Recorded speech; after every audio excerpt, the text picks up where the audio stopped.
น้อมแด่พระรัตนตรัยอันมีพระพุทธพระธรรมพระสงฆ์เป็นสรณะที่พึ่งขอกราบแนบไต่ไหวสาถวายความเคารพมายังครูบาอาจารย์พระมหาเถรานุเถระท่านเจ้าคณะพระสังฆาธิการพระภิกษุสามเณรเจ้าจุโตนจุองค์คูวัดวาอารามเจริญปอนเจริญชัยเจริญสุขแล้วก็สวัสดีปีใหม่กับบรรดาพอออกไม่ออกศรัทธาตันสาธุชนคนดีทั้งหลายเนาะที่ได้เปิดวิทยุเปิดเครื่องรับฟังกันอยู่ตั้งบ้านตั้งจองตั้งหอตั้งเฮินปอหลวงแม่หลวงปอลุงแม่ป่าปีป่าหน้าเอาอาศรัทธาตีนจ้องห้องวัดเฒ่าแก่หนุ่มกำใจยิงต่างหลายก็มาฟังรายการสารธรรมยามแรงเนาะซึ่งวันนี้ก็ดำเนินรายการโดยตนโตแห่งอาตมาภาพเก่ากับผมตุลุงนันชัยวัฒนาคเสโนก็จัดรายการอยู่ที่วัดพระธาตุดอยน้อยตำบลดอยหลออำเภอดอยหลอจังหวัดเชียงใหม่เมื่อถึงวันพัดวันศุกร์ก็มาปะกันนะรายการนี้ก็จัดสลับซับเปลี่ยนกันไปแต่ว่าวันจันทร์การบุตรนี่ก็ท่านอาจารย์พระครูอภิวัฒนาวิกรมเพิ่นก็จะมาดำเนินรายการจัดรายการโดยเฉพาะอย่างว่าเนี่ยวันพุธก็จะมีการสนทนาธรรมโดยได้รับเมตตาจากท่านพระครูสุมเมธธรรมเสวีเปิ่นก็มาให้ข้อคิดแล้วก็มาตอบปัญหาว่านี่สุดเทอมสักครับมันเจอพายุเนาะไฟฟ้าดับก็เจอวาตภัยว่านี่โทเกิดพายุหลงเนาะมันมาหอมนี่เฮ้ยพินว่ามันใจกาติวัดเนี่ยเอามาฟังตังบ้านตังจองปุตหุยกันโหนเลย อันดินกระเบื้องปิวไปจะลายอบต.เพิ่นก็กล่าวว่าภัยเสียหายต่อใดก่อนนับไว้เน้อนายกเอามาแจกช่วยเหลือกันไปเนาะสถานเนาะเก้าลำไยหน้าบ้านหน้าจองหันกูดไปหลายเก้าเจ้าไปบั่นซบมันน่ะมันหน้าใครให้แต่เตี่ยกันมันหันอยู่ถึงวันแล้วมันกูดไปกันล่างหน่วยปุ้มไอ้หลวงปฐมกหน่วยปุ้มปีกเนี่ยเหลือกะได้ปินดีอินดูแต่กินกันมันกูปีนี่ก็นี่มันได้เงินปีเงินเดือนนี่ได้อยู่แล้วก็มาถึงวันพัดวันนี้ก็ดำเนินรายการด้วยตนโตแห่งอาตมาภาพเนาะแล้วก็ภาวะวันศุกร์พวกนี้ก็พระอาจารย์เน้นหลักเปิ้นได้มาเนอะเปิ้นจับงานวันที่16กับพวกเนาะพวกวันที่16เปิ้นก็กำลังจัดปีนี้กันหลายตีนะจัดปีนี้ปฐมมาเลิกว่าจะเป็นวัดกลปก็วัดอัมพวันในตำบลเดียวกันเนี่ยอำเภอดอยหลอเนี่ยนะท่านพระอธิการรัฐภพนลินโทเปิ้นแปลงพระธาตุเจดีย์เปิ้นงามเอาอิฐอันนี้นะสถาอิฐศิลาแรงตึงองค์ตึงดวงนะเอาเสียงปิ้นเหมือนก่อนเนอะปีนี้ก็ว่าปีที่จะได้เริ่มตุ่นกันก็ได้มายกเลิกตามปกติจะเอาวันที่13วันจะขันลงนะแต่ว่าเปิ้นก็มีกูปีเปิ้นสืบชะตากูปีแต่ว่าปีนี้เปิ้นก็จะโลบเอาหมดคือหมายความว่าจะทรงน้ำพระธาตุเป็นปีแหลกอย่างวัดสันเมืองนี่เปิ้นก็เป็นพระธาตุเจดีย์ใหม่ลูกแต่เปิ้นจัดอยู่เนอะเปิ้นจัดภายในนะสดาจะไปลมกินลมตามเปิ้นก็ไปได้ที่วัดสันเมืองเนาะวัดอาจารย์เน้นหลักปัญโยนันเนาะก่อนที่จะอู่กันเป็นหนักไปหลายตุลุงก็จะไปทางสถานีวิทยุกันเนอในเครือข่ายที่เปิ้นรับสัญญาณรายการธรรมะช่วงเวลาบ่าย3 โมงถึง5 โมง 15.00 นถึง 17.00 นที่เปิ้นมีบุญต่อโสตประสาทหูเฮาอดถาดาฟังกันเนาะ เปิ้นได้นำเอารายการนี่สู่ตันผู้ฟังที่อยู่ตั้งบ้านกันมีเปิ้นเฮาก็ไม่ได้ออกแล้วนะนี่หมายความว่ายืมหูดังมาเปิ้นมาสู่ใจ สถานีเฮาก็ออนไลน์ไปหลายตีเนาะสถานีตีหนึ่งก็คลื่นธรรมะของชุมชนวัดห้วยตองสักนี่ตำบลขวงเปาอำเภอจอมทอง FM 98.75 เนอะเมกะเฮิรตซ์โดยเมตตาบารมีธรรมอาจารย์ท่านพระครูวาปีวรมานิตท่านเจ้าอาวาสและก็ท่านอาจารย์ชาวาลิศชัยวังโสพระเจ้าหน้าที่เชื่อมสัญญาณไปเสียงดังฟังชัดเนาะสถานีที่สองสถานีวิทยุคณะสงฆ์อำเภอฝางตั้งอยู่ที่วัดพระบาทอุดมนำบ่อสาวาสำนักวิปัสสนาโดยเมตตาบารมีธรรมในพระเดชพระคุณหลวงพ่อพระครูสุจิตานุรักษ์ด็อกเตอร์ท่านเจ้าคณะอำเภอฝางนะหลวงพ่อใหญ่เฮาเนาะFM 100.25 เมกะเฮิรตซ์ขอบคุณตังตุปีจำเริญโชติธรรมโมรีโมทลิงสัญญาณไปพิ้นตีเรียบร้อยสถานีที่3คลื่นพระพุทธศาสนาและวัฒนธรรมวัดฝายหินตำบลสุเตปอำเภอเมืองจังหวัดเชียงใหม่ FM 104.50 เมกะเฮิรตซ์โดยเมตตาบารมีธรรมอาจารย์ท่านพระครูสมุวิสุวัฒน์วรกิจโจนะอาจารย์พระครูเปิ่นดำเนินงานโดยตนเองจำเป็นล่ำเป็นนอนใจใส่ดูแลบัดต่อทุละเนิดทุกช่วงรายการต้องขอกราบขอบคุณในเมตตาธรรมอาจารย์พระครูปิ้นอย่างหนักสถานีที่สี่สถานีวิทยุมนเสียงธรรมตั้งอยู่ที่วัดบุพารามตำบลช่างเครื่องอำเภอแม่แจ่มเนอะ FM 106.25 เมกะเฮิรตซ์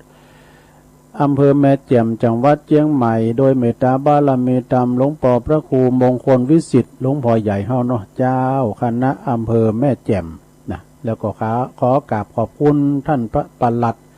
อุทัยถึง2อุทัยด้วยเนอเปิดเป็นพระเจ้าหน้าที่ชมสัญญาณไปเป็นตีเรียบร้อยแล้วก็สถานีที่พี่น้องไกลเฮาเนอะพี่น้องไกลเฮาก็สถานีวิทยุชุมชนคนนาน้อยจังหวัดน่าน FM 91.50 เมกะเฮิรตซ์นะโดยเมตตาบารมีธรรมอาจารย์ท่านพระครูสุจินนนทธรรมด็อกเตอร์เจ้าอาวาสวัดหนองป่าค่าปุณเนอร์อยู่จังหวัดน่านอำเภอนาน้อยจังหวัดน่านเนาะไกลที่สุดอะแล้วก็สถานีที่6สถานีวิทยุบ้านทุ่งเรดิโอนี่ตั้งอยู่บ้านป่าซักตำบลบ้านกลางอำเภอสันป่าตอง FM 89.50 เมกะเฮิรตซ์โดยประดมพุทธวงศ์เนอะที่เปิ้นก็เกี่ยวสัญญาณไปของประดมในเปิ้นถวาย1 ชั่วโมงเนอะ1 ชั่วโมงกันเดียวไก่ที่จะถึง4 โมงตุลุงก็พักเบรกเนาะขอบคุณคืนประดมบ้านทุ่งเรดิโอเนาะเอามาปะกันวันนี้ถ้าญาติโยมทั้งหลายตะลงกับวันที่15เด้อกึ่งเดือนละนะของเดือนเมษานี่จะมีอยู่30 วันเนาะวันนี้ก็เป็นวันที่15แล้วก็เป็นวันไผ่ยาววันโดยวันครอบครัววันแห่งวันกตัญญูวันนี้หันนันศรัทธาญาติโยมมาวัดมาวากันพองกอดฟ้าวเนาะฟ้าวใส่ข้าวใส่ของใส่ขนมน้อยก็ปิกลุงดอยไปแต่บางพองก็มันอยู่เนาะ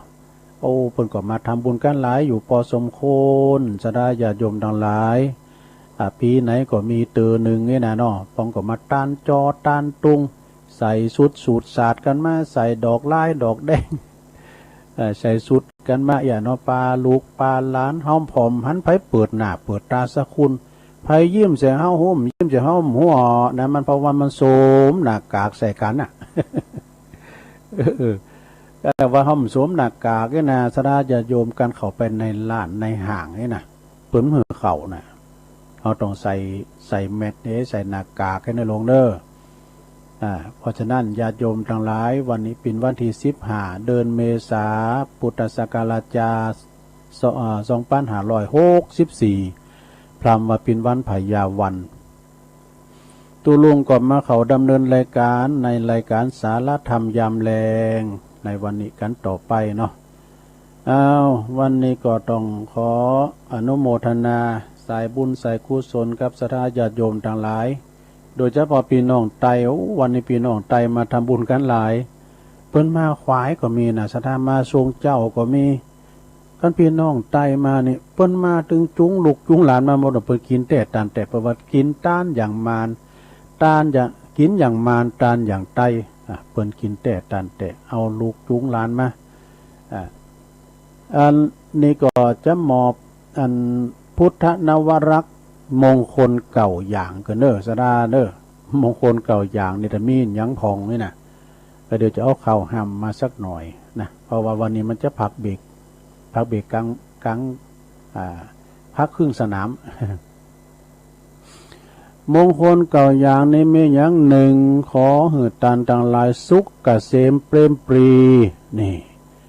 สองขอหือศรัทธาญาติโยมต่างหลายพบสิ่งตีดีๆเลิศหล่านี่สามขอหือศรัทธาญาติโยมต่างหลายปะเปินเจอเปินตีดีนำปา สี่ขอหือมีกายาสมบูรณ์แข็งแรงเนลงเนอ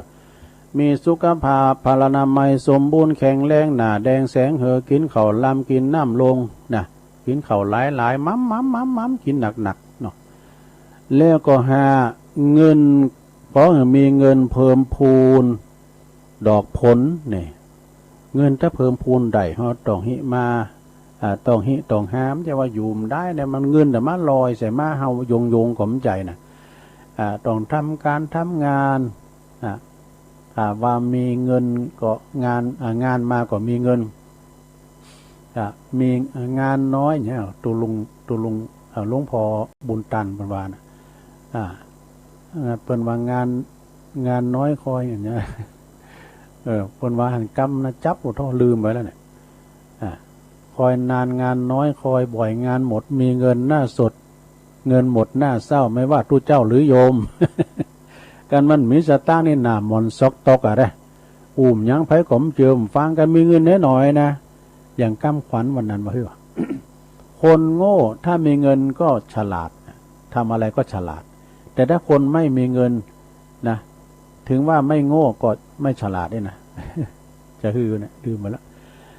ข้อที่6ในโลเนอร์มงคล9อย่างเจ้าอันที่5ก็ขอเงินทองเพิ่มพูนดอกผล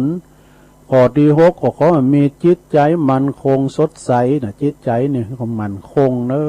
จะไปโลเลข้อที่7เหตุเพศภัยมาลายนะไปมีเหตุเพศภัยยังเนาะขอมาลายหายสิ้น8ครอบครัวใดล้วนดีนะดีหมดนะที่เก่าสุดท้ายโชคมั่งมีสีสุขเอ่ยนี่มงคลเก่าอย่างนะลูกนะเอาไว้กับเนื้อกับโตเนอะเป็นมังกรเป็นมงคลเก่าอย่างด้วยกันเนาะขอบคุณตุลุงก็ฟ้าวเหมือนกันเริ่มเจ้าน่ะก็วันนี้สุมาเนาะไปจุงซบไปเสซบส่งสการต้านขาบก็ความม่ามเต้นได้ไงเนาะอาจารย์พระครูเพิ่นก็จะปิดตั้งลุมเตงเนี่ยค่ะเตงวันตุลุงก็เปิดคุบาละวันนี้นะไปส่งสการต้านขาบนะแม่จันติบตุ้ยตาจมเปิ้นก็เคินซบเปิ้นก็เผาไปวันนี้แล้วเนาะ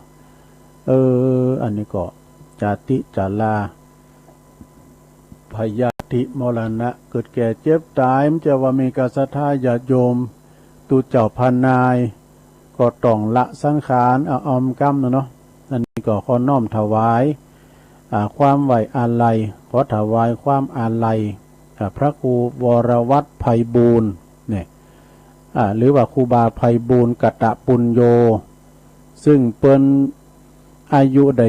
76 พรรษา43เป็นมหาเถระหนึ่งอดีตเป็นเจ้าอาวาสวัดหนองหอยนะวัดหนองหอยพี่นาเวลุคามป่าสร้างเพื่อทำบุญป่าสร้างอำเภอป่าสร้างพี่เนอะจังหวัดลำพูนตุลุงก็คุ้นเคยเปิ้นดีไปป่าไปกราบสักการะปูชากับไหว้เปิ้น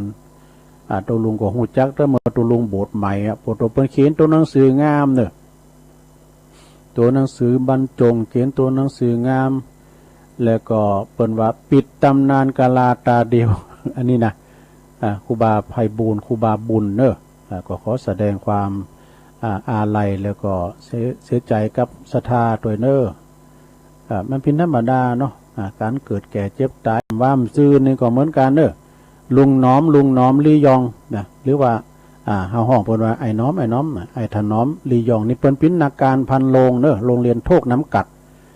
ตัวลุงก็นับถือปิ้นปีอ้ายใต้โหตัวลุงนะกันปะเปิ้นได้ไปถามหามันเจ้ามันสบายโตน่ะมันเจ้ามันสบาย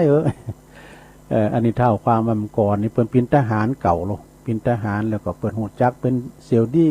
ยวซี่กันตึงลุงตุ๋ยเนาะไอ้สมบูรณ์หน้าลำพูนนามสกุลหน้าลำพูนว่ามันเจ้าเปิ้นห้องกันเนี่ยก็เลยคุ้นเคยกับลุงน้อมลียองเปิ้นก็เสียแก่ชีวิตไปละนะโอ้ขอแสดงความเสียใจเนาะอีหยังเนาะศรัทธาญาติโยมหลายๆเกิดแก่เจ็บตายมันก็เป็นธรรมดาคุณเฮามนุษย์เกิดตายชีวิตวางไวเหมือนกันตัวหน้าอยากดีมีจนคุณในโลกละป้อยรับตาไปผิวติมที่เขาก็เอาไม้งิ้วมาแป้งตูบน้อยตาลตึงโอกาสหยาดน้ำนาบุญหลอดถึงหากมาดูเปิงจัดสมน้ำหนายามเมื่อเป็นคุณปากแห้งแข็งกาจักกินต้านนาอยากลำนี่สะดากินจะไปโกผานตาลจะไปโกเสียงกินไปตาลไปยิงประเดี๋ยวนี้ซ้ำตาลซ้ำปฏิบัติธรรมเนอะยุคในสมัยนี้นะลงนะยุคเดี๋ยวนี้ต่อไปในตุลุงก็จะได้น้อมนำเอาเขาหำเนอะอยู่อย่างสุขใจในวัยสูงอายุเนี่ยเดี๋ยวนี้ปี2 ปี3 ปี10 ปีพัฒนานี่เป็นวัยแห่งคุณอายุสูงวัยน่ะเป็นปีแห่งผู้สูงวัยคุณเฮานี่มันจะหนุ่มวัดถึงวันมันเฒ่ามาถึงวันน่ะก่อนตุลุงอายุปลายว่ะเดี๋ยวเอาเขาเนี่ยตุลุงขึ้นไปนั่นบ่มาอยู่ดังกลางแล้วเนี่ยเฒ่ามาถึงวันนี้เนาะก็เป็นนันคุณหนุ่มคุณกำนี่ก็ไข่น้อยไปนะคุณวันสูงวัยนี่หนักมาทีเดียว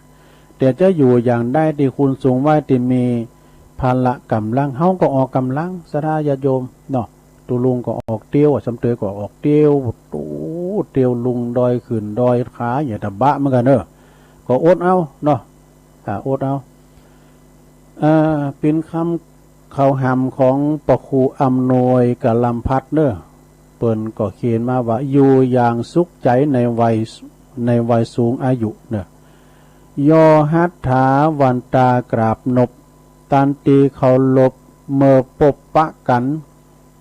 ในโอกาสนี้ขอจี้ไขปันเลิงถึงเลิงสำคัญฟังกันลิน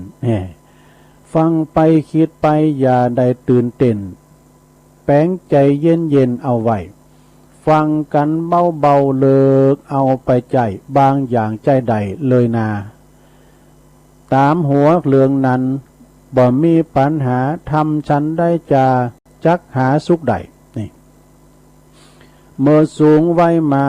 พยาบอกไก่ทำการงานใดเรียบร้อยส่วนความภูมิใจในวัยสุดซ้อยมีอยู่อย่างน้อย3 ครา3 เตือนคลาที่1เตือที่1นั่นหนาสำคัญหนักหนามีคนปูจ้าไหวสาใส่เก่านี่เขาลบนับถือเลืองลือพอเฝ้ายกย่องนานเนาทั่วแคว้นข้าวที่2นั่นมีร่างกายข้าวที่2นี่นะ2มีร่างกายผึ่งไผ่แน่นแฟนแข็งแรงนักแน่นแต่นาอายุปูนนี้บ่มีปัญหาพยาธิโลกาบ่มาอยู่ไก่คะแนนออกกำลังลง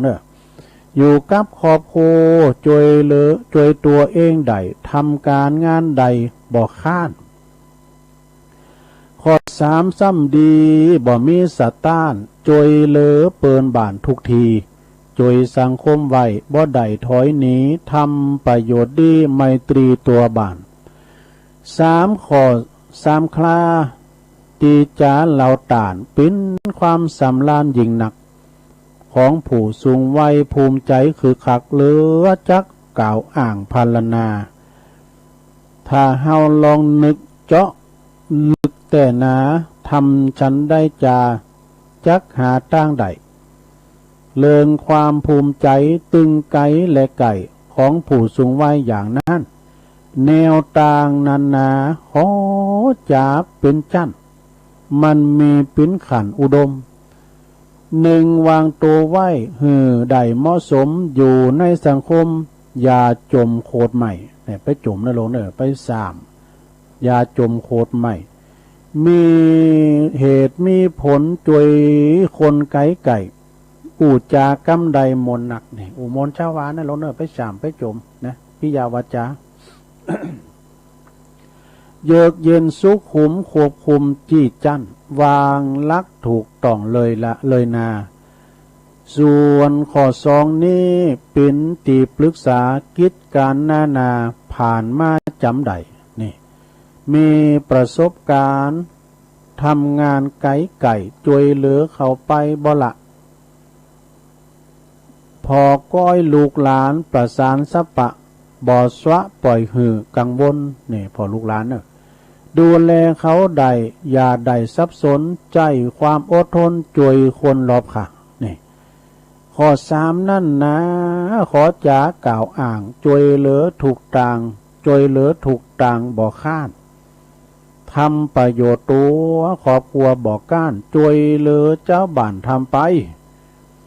คอยจวยเติมกั้มและทำโดยใจบ่วางงานใดติ้มใจทนอ่ะข้อสี่แถมนั่นข้อสี่แถมอันผูกพันแก่กล้าถ่ายทอดวิจาความหูมีดีด่านใดอย่าไว้จักหายถ้าเฮามันค่ายขยายตัวบาน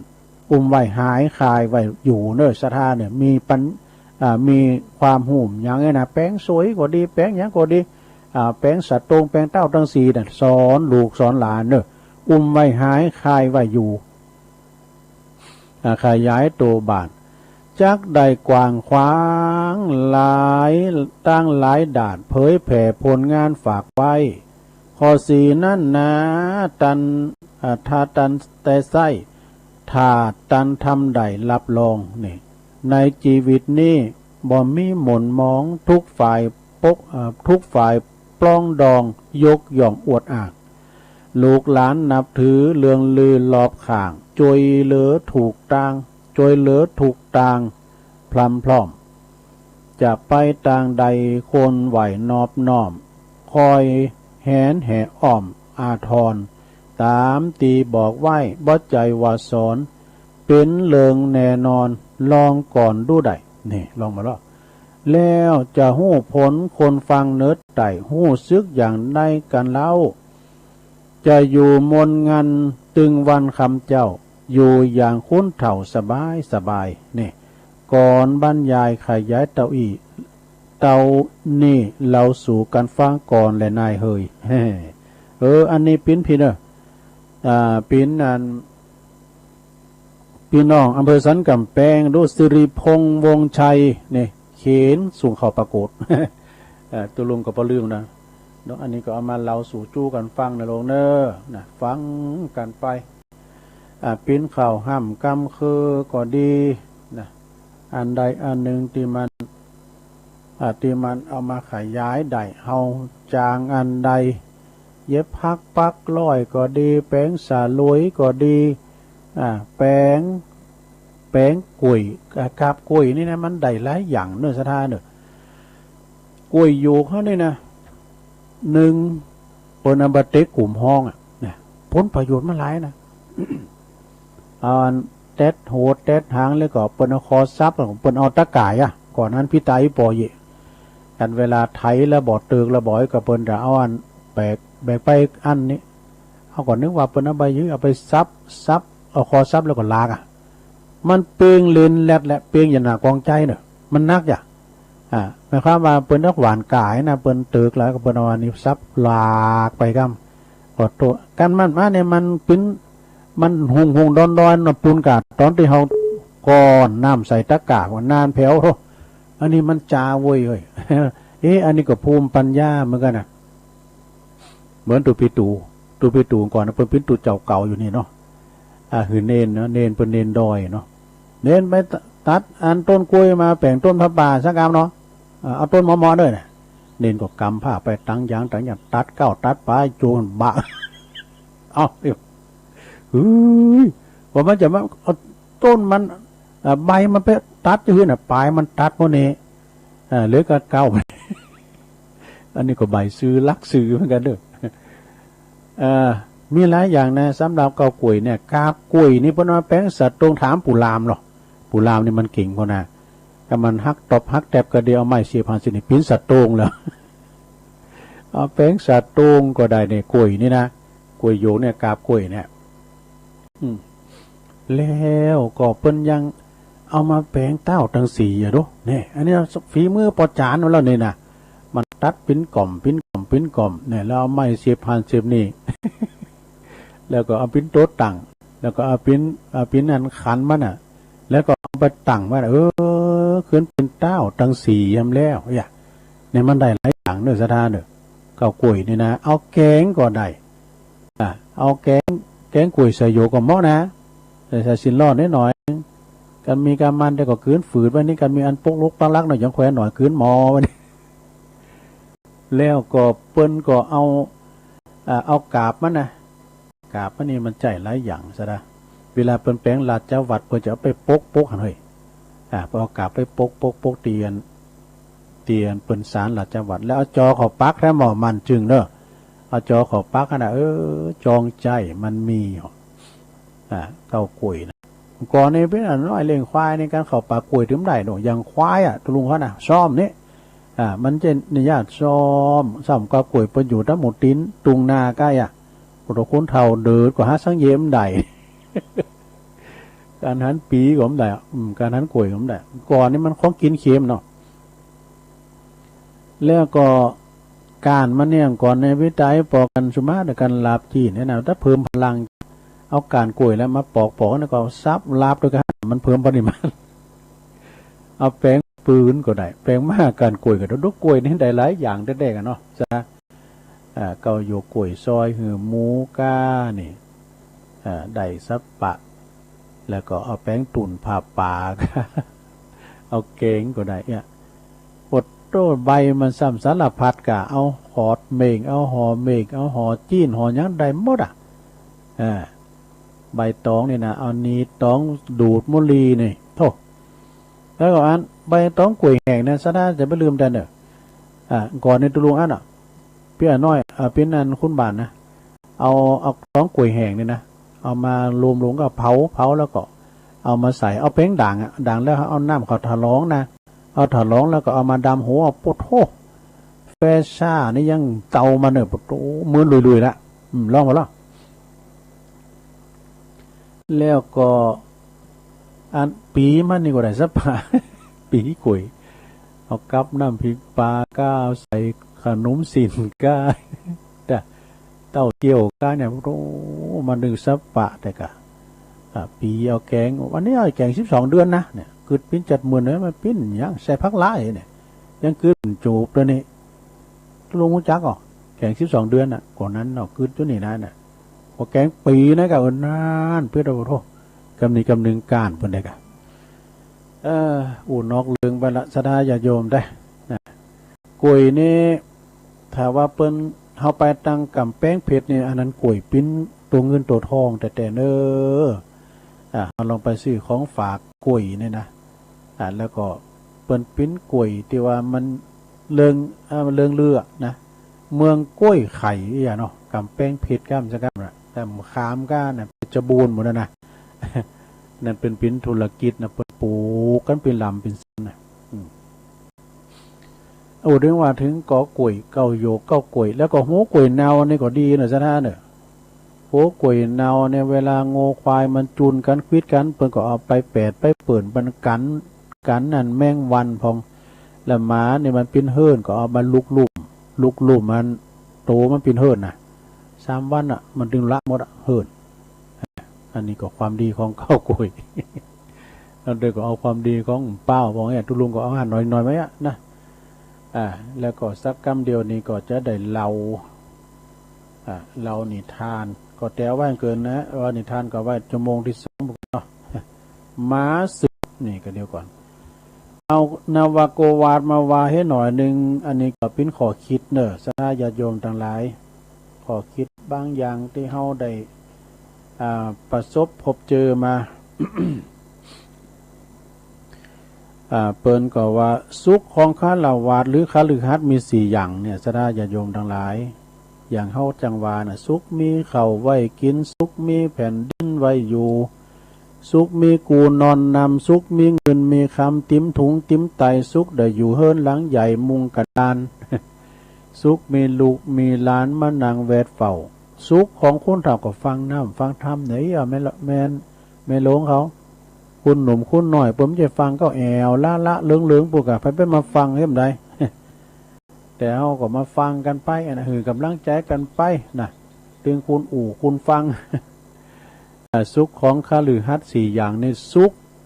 เกิดจากการเฮามีทรัพย์นะสุขเกิดแต่ความมีทรัพย์เฮามีเงินมีคำนี่มันสุขสบายสดาญาติโยมทั้งหลายเนาะข้อหนึ่งนะสุขเกิดแต่ความมีทรัพย์นี่ก็มีหลายอย่างนะถ้าทรัพย์ภายในก็อริยทรัพย์7 ทรัพย์ภายนอกก็เขาแก้วแหวนเงินทองนะกะทรัพย์สมบัติอย่างต่างๆเนี่ยนะเนี่ยก็เป็นทรัพย์เหมือนกันข้อที่2สุขเกิดแต่การจ่ายทรัพย์บริโภคนี่เงินคำเกี่ยวที่เฮาได้มาโดยปิ้นโตดได้ไปลักไปชอไปโกงของไผมาโดยความบริสุทธิ์ใจโดยน้ำพักน้ำแรงโดยหยาดเหงื่อเพื่อแรงงานเฮาเนี่ยเฮาจกจ่ายเฮาได้มาโดยน้ำพักน้ำแรงนี่มันภูมิอกภูมิใจสดาญาติโยมเหมือนว่าตุลุงไปช่วยงานที่หันที่นี่เนี่ยเปิ้นมีน้ำจิตน้ำใจอย่างว่าไปวัดใหม่น้องหอยเนาะ อาจารย์พระครูเปิ้นมีน้ำจิตน้ำใจกันได้มาเนี่ยตุลุงยกมือไหวพี่ที่ห้องนอนมีกันนะเอามาแก้ โอ้สาธุนะแต่ว่ามันจะว่านั่นนะคือว่าดีอกดีใจสุขเกิดแต่การจ่ายทรัพย์บริโภคได้มาโดยชอบธรรมนะโดยที่ว่าไปชอบไปก้มไปขอรับชั่นนะข้อที่3สุขเกิดแต่ความบ่ปิ้นหนีโอ้คุณเฮาเดี๋ยวนี้นะสัทธาญาติโยมเนาะถึงว่าขอบโคได้ว่าปิ้นว่าเปิ้นว่าโตว่าแต่มันปิ้นหนีปิ้นศีลเปิ้นนี่มันถึงจะโมนหรอกเนาะเปิ้นว่าการเฮายืมเด้อก็มันเหตุการณ์มันบังคับมีตุปีตูมก่อนนะมันมาตุลุงฟังตุลุงเจ้าหมู่ผมคืนเดียวปิ่นนี่เปิ้นแสนปลายโหก็มันไปยืมเลยน่ะปิ่นว่าละมันหลินคู่บอลหลินคู่บอลทางออนไลน์ทางอย่างนี้น่ะแล้วมาใส่สตังค์กันดูซะนะเนาะปิ่นนี่เปิ้นแสนปลายคืนเดียวนะดูโอ้อันไหนมาใส่เพิ่น สุขแต่เกิดความไม่เป็นนี่เฮาปิ้นหนีนี่มันจึงโมนสดาญาติโยมเนี่ยพระพุทธเจ้าเพิ่นยังตรัสไว้ว่าอินาตานังทุกขังโลเกลุงเดือมาวาทีเดียวนะเพราะว่าตุลุงเคยปิ้นหนีไปละความกู้หนี้ปิ้นหนีปิ้นศีลหนี้ปิ้นตุกในโลกพระพุทธเจ้าเพิ่นตรัสไว้ข้อที่4สุดท้ายญาติโยมสุขเกิดแต่ประกอบการงานที่ปราศจากโทษนี่เอาไปทำธุรกิจที่มันมีโทษมีภัยอย่างซักอย่างเนี่ยสดาญาติโยมมันโมนอกโมนใจดูนะเขาต้องไประวัดระวังต้องไประวังแข็งอกแข็งใจเขาสุจริตธรรมของเขาแต่เนาะสุจริตธรรมของเขาแต่เนี่ยเปิ้นว่านะมีทรัพย์ทำให้เกิดสุขมีทรัพย์สินทำให้เกิดความสุขความปลื้มใจบุคคลผู้มีทรัพย์ก็จะได้จับจ่ายใจสอยทรัพย์เนาะเปิดการดำรงชีวิตหือมีสุขโดยจะบ่ต้องปิ้นหนีปิ้นศีลไผโดยตีปิ้นหนีคุณตีปิ้นหนีเขานั้นยอมมีแต่ตุกเนี่ยแต่กันเนาะการประกอบการงานที่ปราศจากโทษก็คือเกิดความสุขได้เฮามีโทษไม่ยั้งต้องไประแวง ตำหนดตำนายเนาะนะเพราะว่าเฮาสุจริตใจเฮาทำงานโดยความโปร่งใสแล้วก็เพราะบ่ต้องโกภัยอันจะเกิดจากการประกอบการงานใดๆทั้งนั้นนี่จบลงไปซะได้นี่อันนี้ก็ในข้อที่ว่า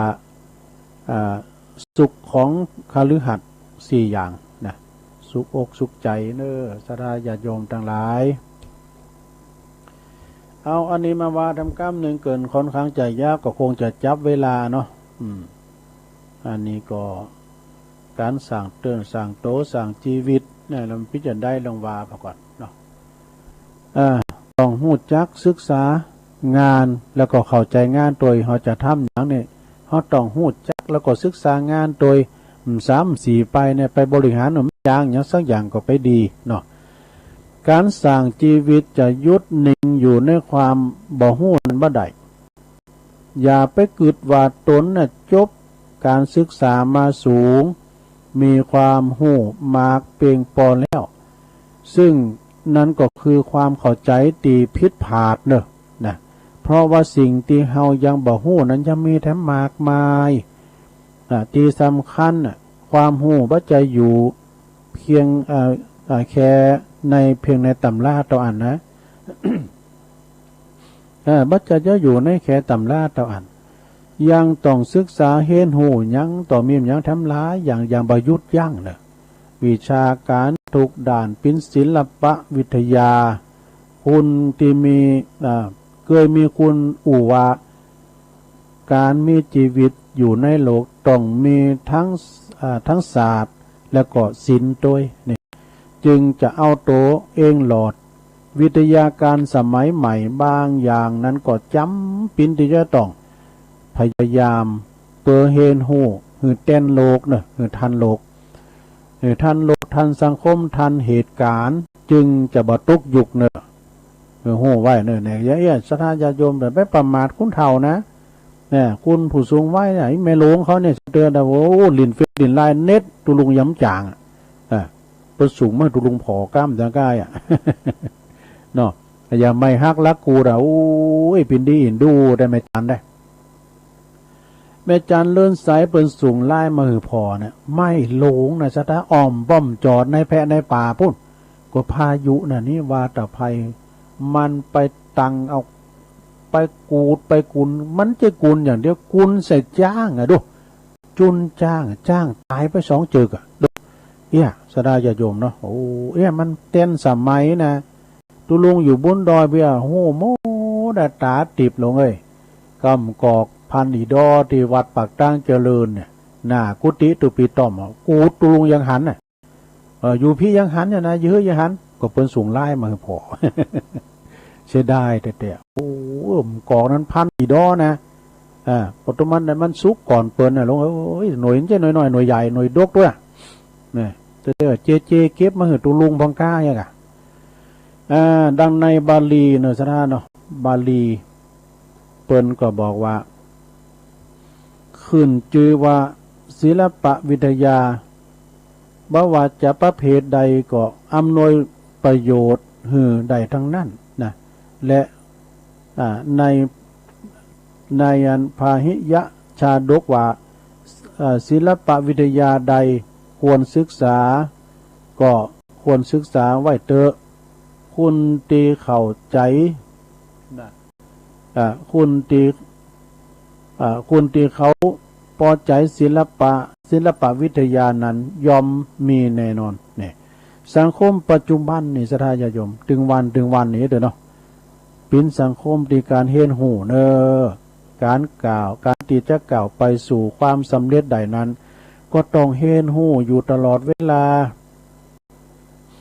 มีคำคมของนักปราชญ์ท่านหนึ่งเปิ้นกล่าวไว้อย่างน่าสนใจว่าหูมหยังก็มแต่หูวิชาหูรักษาตัวหลอดก็เป็นยอดดีเนี่ยนี่ก็แสดงว่าคือหันว่าการเห็นหูต้องอาศัยปัญญาโดยหลงอาศัยปัญญาโดยเมื่อมีปัญญาก็สามารถที่จะต้องเอาตัวหลอดได้ปัญญาที่จะเกิดได้มี3ตั้งใหญ่ด้วยกันเนอะคือ1 สุตตมยปัญญาปัญญาเกิดจากการได้ยินได้ฟังนะสองข้อสองจินตามยปัญญาปัญญาเกิดจากการหู้จักใจความคิดและข้อสามภาวนามยปัญญาปัญญาอันเกิดจากการอันลงมือปฏิบัติเนอะที่น่ะ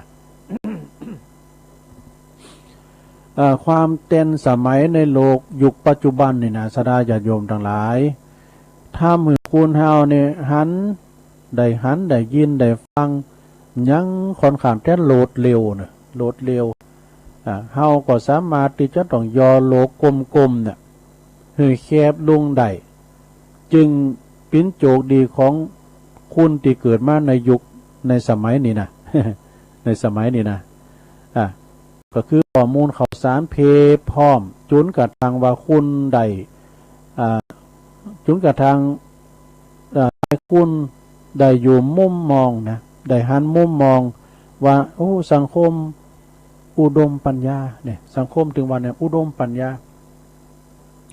การใจความคิดค่อนข้างที่จะน้อยถ้าหากว่า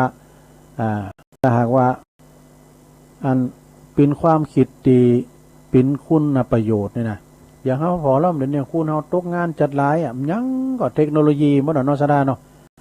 โรงงานนั้นต่างๆนะพอเราเปลี่ยนแปลงโดดปุตตหุ่นยุ่นทางนั้นสดาเนาะมันยังมาจางยันเนี่ยคุณเขาตกงานครับอย่างเงี้ยเนาะหุ่นยุ่นมันมาคลองส่วนมากนี่ก็จะมักจะใจความคิดไปทางเลี้ยวไหลสาระพองอยู่กับเลิงตีไหลสาระมักกึดตามกระแสมาสอบคิดเลิงอย่างที่มันทวนกระแสกันเนี่ยคุณเฮาถึงวันนี่นะเฮาใจความหู้ซึกกึดน้อยกึดคิดน้อยนักน้อยจนนั่นเก่งว่าสมองของเฮาทั้งสองซีกนี่นะฉันลดพลังความคิดอันยิ่งใหญ่ไปเก่งว่าจะบับปิ้นไปตามกรรมสุปฏิทินมุงความยิ่งใหญ่ของหัวขิด ของหัวขิดนะแล้วก็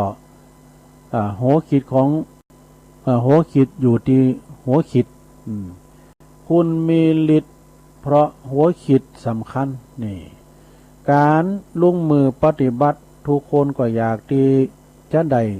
ยังมาเป็นสมบัติของตัวเองแต่ถ้าพอแล้วก็อยากนักที่จะได้ก็มักจะและมักจะใครได้ทำอยากจะทำแต่สอบมาได้มาง่ายๆว่ะแต่ว่าความลำบากก็บ่ลงทุนลงแรงอย่างนะใครได้มาง่ายๆแต่ว่าลงทุนลงแรงอย่างนะพอพบความลำบากอย่างนิดหน่อยก็มักจะถอยบ่ปิ้นทาไอ้ดอกเฮาชอบในการตีจะบนบาน จะบนบานสันกล่าวนะว่าการลงมือทำอย่างจดจะต้องปิ้นเหตุหลายคุณหวังลำหวังรวยต่างหลักหวังลาบนะอันจะเกิดจากการเสี่ยงโจกาอีน่ะเนาะ การเสี่ยงโจกเสี่ยงลาบกาสุดท้ายก็ต้องบางทีก็ไปเข้ากับการผ่านนันอยู่ในเครือข่ายติดการผ่านนันแม่ว่าหรือว่าแม่แต่ทุจริตคอร์รัปชันนะเปิดได้มาซึ่งมาเป็นของตัวเองนะได้กุสิ่งกุอย่างมาเป็นของตัวเองบ่ว่าเกี่ยวเว้นขึ้นทองต่างๆซึ่งก็เป็นเรื่องที่จะต้องปรับเปลี่ยนพฤติกรรมเด้อนะหู้จักในการทำงานสร้างชีวิตอยากได้ทรัพย์สินเงินทองก็ต้องหู้จักการแสวงหาเองนี่นะเข้าใจว่ารอคอยแต่ผู้อื่นจะยิบยืนนะเป็นเลิงอยากมากที่จะได้ยังมาง่ายๆเท่กับศรัทธาญาติโยมทั้งหลายการเหิมไหลแค้มย่อมจะได้มาโดยสตั้งเนี่ยมันได้มาง่ายๆแหละแม่จะได้มาง่ายๆมันก็จะมีความหมายอย่างหากว่าเฮานี่นะบ่ได้มีความภูมิใจนะได้มาง่ายๆได้มีความภูมิใจมันจะเป็นความสามารถที่เฮาได้มามันจะผลงานของเฮามาเนี่ย ก็มันก็จะบ่มีความภูมิใจเกิดจากมันจะเกิดจากมันสมองของเฮานี่เองน่ะความคิดสติปัญญาของเฮาของใจเนี่ยก็มันก็มีความภูมิใจจึงจำเป็นที่จะต้องศึกษางานเฮ็ดฮู้งานสร้างคุ้มทรัพย์เนี่ยสร้างคุ้มทรัพย์คือปัญญาหือเกิดมีโดยตนเฮาโดยตัวเฮาเองฮู้จักในการแสวงหาแหล่งความฮู้จักใจมันสมองของตัวเองอย่าลืมว่าจมูกอย่าไปยืมมาหูดังยืมมาจมูกเพิ่นมาหายใจแตนมันก็บ่มีคุณค่าอย่างเลยนี่นะการสร้างชีวิตเฮาก็จะต้องปึงปาตนเองเรียกว่าอัตโนนาโถเป็นสำคัญแล้วก็รีบเริ่มต้นกับชีวิตใหม่ของท่านอยู่ในทิศทางตีตั้งแต่บัดนี้เป็นต้นไปนี่เปิ้นมีคำกรย่อยได้หน่อยนะเราเนี่ย เปิ้นมีคำกรย่อยให้หน่อยว่าต้องหูจักเห็นหูอยู่เสมอต้องรู้จักเรียนรู้อยู่เสมอเมื่อพบเจอจดจำนำฝึกฝนศิลปะวิทยาเรื่องสากลทุกคนควรสร้างทางปัญญาเนี่ยเพื่ออยู่ในสังคมแห่งแหล่งเรียนรู้นำไปสู่ภาคปฏิบัติตัดกังขาความสำเร็จงดงามย่อมตามมาคือคุณค่าชีวิตแท้อย่างแน่นอนจบสดาญาติโยมอันนี้ก็ขอคิดเล็กๆน้อยๆเอามาเราสู่จู้กันฟังในโรงเนอะฟังแล้วก็จดจำไว้ถ้าว่าเป็นดีก็เอาไว้เป็นขอวัดปฏิบัติสืบต่อกันไปเนาะเอาละตอนนี้ก็จะได้อันลาคืนของปอดมเนอะ แต่ว่าก่อนจะล่าคืนปอดมนี่เปิดแผ่ขยายคล้ายกว่างไปการเปิดตัดสัญญาณเนี่ยบางคุณได้ยินแล้วก็ลองเปิดสายพอสัก2-3 สายเนาะพระจะโทรมาทักทายฟังอยู่นึงนี่นะ10 นาทีสุดท้ายก็โทรมาที่เบอร์0899556506เช็คคืนเช็คสายเนาะเจริญปอนไหว้ศาสตร์เจ้าทุลุงแม่อม